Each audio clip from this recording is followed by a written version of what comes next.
Hi student, आज मैं waste Bengal board class 10 की हिंदी रैदास के पद लेकर आई हूँ।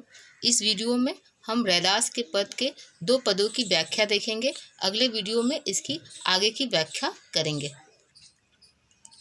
तो चलिए देखते हैं पद। पहला पद क्या है और उसकी व्याख्या।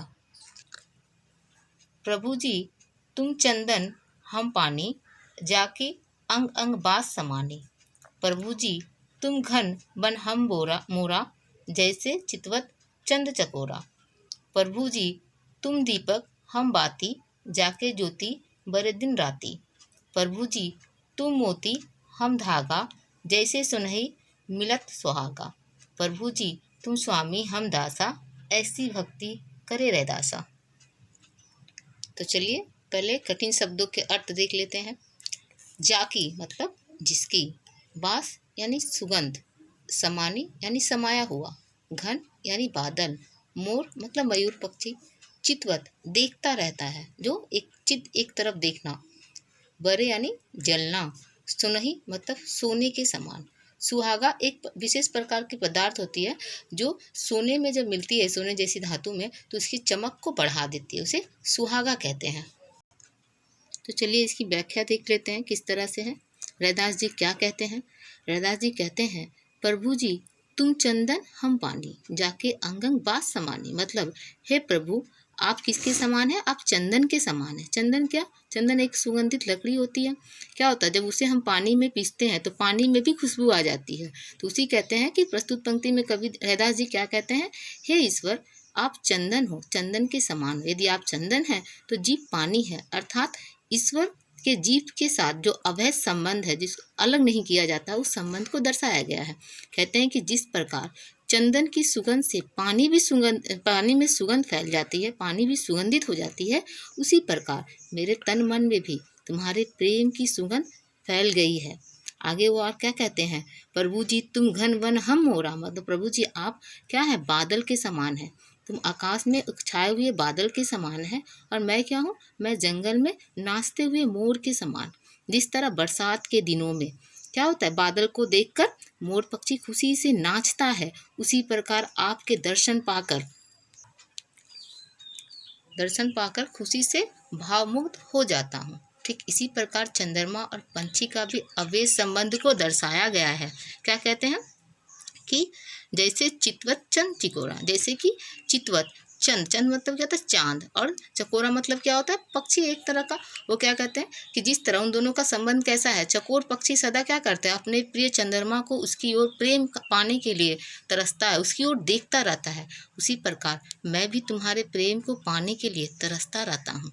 आगे कहते हैं, प्रभु जी तुम दीपक हम बाती, जाके ज्योति बरे दिन राती। और क्या कहते हैं, प्रभु जी आप दीपक के समान हो, आप दीपक हैं और मैं उस दीपक की बाती के समान हूँ, जो सदा आपके प्रेम के लिए, तुम्हारे प्रेम में जलता रहता हूँ।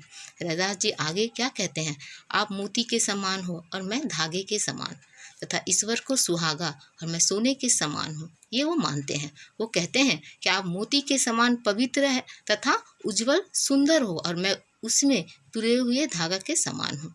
तुम्हारा और मेरा मिलन सोने और सुहागा के समान पवित्र है। जैसे सुहागा मिलाने पर सोना शुद्ध हो जाता है, उसी प्रकार तुम्हारे संपर्क में आकर मैं निर्मल हो जाता हूँ। आगे कहते हैं कि तुम स्वामी हो, तुम मेरे मालिक हो, और मैं आपके दास के समान हूँ। इस तरह वो अपनी तुलना दास के साथ और भगवान की तुलना किसके साथ करते हैं? स्वामी के साथ करते हैं। अच्छा, दूसरा पद क्या है, देखेंगे कैसे। दूसरा पद, नरहरि चंचल मति मोरी, कैसे भक्ति करो मैं तोरी। तू मोही देखे हो तो ही देखूं, प्रीति परस्पर होई।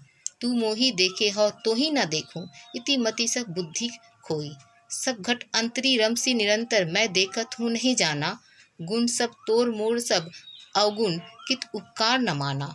मैं तो तोरी मोरी असमझ सो, कैसे करी निस्तारा।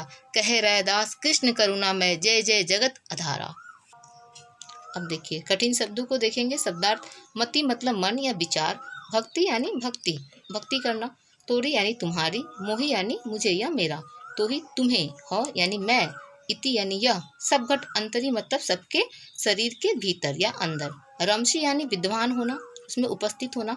गुण यानी गुण, ठीक है। तोर यानी तुम्हारा, मोर यानी मेरा, अवगुण यानी अवगुण, असमझ यानी मूर्खता, निस्तारा मतलब मुक्ति, कृष्ण, कृष्ण मतलब क्या होता है, भगवान श्री कृष्ण, जय जय मतलब सभी जीव, और आधारा मतलब होता है आधारशिला, आधार, ठीक है। आगे देखेंगे इसकी व्याख्या। व्याख्या तो देखो व्याख्या क्या है। व्याख्या में नरहरि चंचल मति मोरी, प्रस्तुत पंक्ति में कवि रैदास जी क्या कहते हैं, किस स्वभाव को दिखाते हैं, मनुष्य के अज्ञानता और ईश्वर की व्यापकता को के बारे में समझाते हैं, विषय में समझाते हैं। वो कहते हैं कि मनुष्य का जो मन है बड़ा ही चंचल होता है, और इसी कारण क्या होता है, उसे बहुत कठिनाई प्राप्त होता है, कठिन कार्य होता है इसे स्थिर करना। मनुष्य की चंचलता भरे मन के कारण ही और भगवान की भक्ति में जो बाधाएं उत्पन्न होती है उसके कारण क्या करता है, वो भगवान को नहीं पाता है।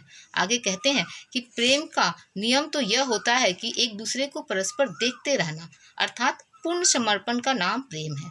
प्रेम एकांगी नहीं होता है, होता भी है तो वह सफल नहीं होता है। जैसे ईश्वर मेरा सभी प्रकार का कल्याण करते हैं तथा मेरे ओर देखते हैं, लेकिन मैं अपने अज्ञानता के कारण उनको नहीं देख पाता हूँ, जो मेरी मूर्खता को दर्शाता है। ईश्वर संसार के सभी प्राणियों में विद्वान है, लेकिन अज्ञानी लोग देखते हुए भी इस सत्य को समझ नहीं पाते हैं। ईश्वर सभी जीवों पर अपना उपकार करते हैं, किंतु जो जीव है, जीव उसे अपने स्वार्थ के कारण भूल जाते हैं। अर्थात ईश्वर सभी गुणों से परिपूर्ण होता है तथा जीव मोह माया बंधन से फंसे रहकर दुर्गुणों में लिप्त हो जाता है, दुर्गुण में लिप्त हो जाता है। कभी मानते हैं कि मेरे और तुम्हारे बीच, मतलब हम दोनों के बीच, भगवान और भक्त के बीच के अंतर को बिना समाप्त किए मुक्ति पाना संभव नहीं है, मुक्ति नहीं पाया जा सकता है।